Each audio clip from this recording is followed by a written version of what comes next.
నా పేరు శ్రీనివాసులు. ఇక్కడ నాగారమ్మ దేవస్థానం ఒక పూజారిగా చేస్తున్నాను. ఇంతకు ముందు దాదాపు మేము పుట్టక ముందు నుంచి కూడా ఇక్కడ నాగారమ్మ పుట్ట ఉంది.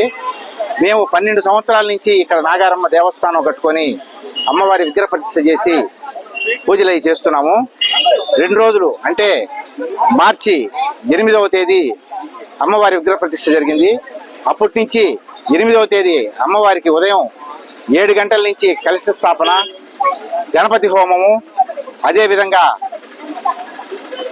అమ్మవారికి అభిషేకాలు, పూజలు కార్యక్రమాలు చేస్తాము. ఆ రోజు అన్నప్రసాద కార్యక్రమం చేస్తాము. 2వ రోజు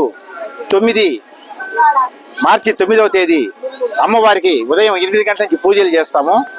తర్వాత 9 గంటల నుంచి అమ్మవారికి ప్రత్యేకంగా మన ఈ చుట్టుపక్కల ఎక్కడా లేని విధంగా భక్తుల చేత అమ్మవారికి పుష్పయాగం జరుపుతాం. అంటే భక్తులే అమ్మవారికి పుష్పాలతోటి అభిషేకం చేసుకునేటట్టు ఈ యొక్క దేవస్థానం కల్పించింది. అందువల్ల భక్తులు విరివిగా వచ్చి వాళ్ళ యొక్క కోరికలతోటి అమ్మవారికి విన్నవించుకొని పుష్పయాగంలో పాల్గొని అమ్మవారిని పూజించుకుంటారు. 2వ రోజు కూడా అన్నప్రసాద కార్యక్రమం జరుపుతాము. ఈ ప్రతి సంవత్సరము అమ్మవారికి 2 రోజులు కూడా అలంకారం చేస్తాము.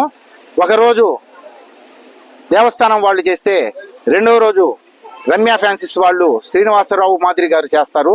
అదేవిధంగా మా సారు మాకు అన్ని విధాలుగా సహకరిస్తారు.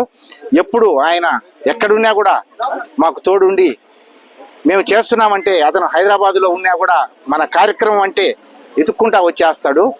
అదేవిధంగా రమణ ఇక్కడ దేవస్థాన కమిటీ ఒకటి ఉంది. రమణ, మణి, నేను ముగ్గురం కలిసి ఏ కార్యక్రమం ఉన్నా కూడా ముందుండి నడిపించుకుంటూ ఈ దేవస్థానం తోటి ఆమె కృపకి ఆమె దేవస్థానం వద్దగా పూజలు చేసుకుంటూ ఉన్నాం.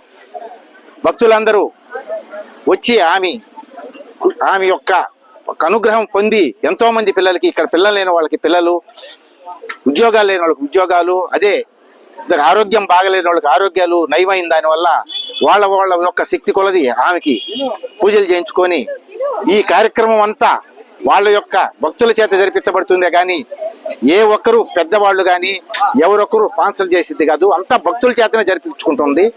కాబట్టి ప్రతి ఒక్కరు కూడా ఆమె యొక్క కటాకాక్షరాలు ఉండాలని కోరుకుంటున్నాం.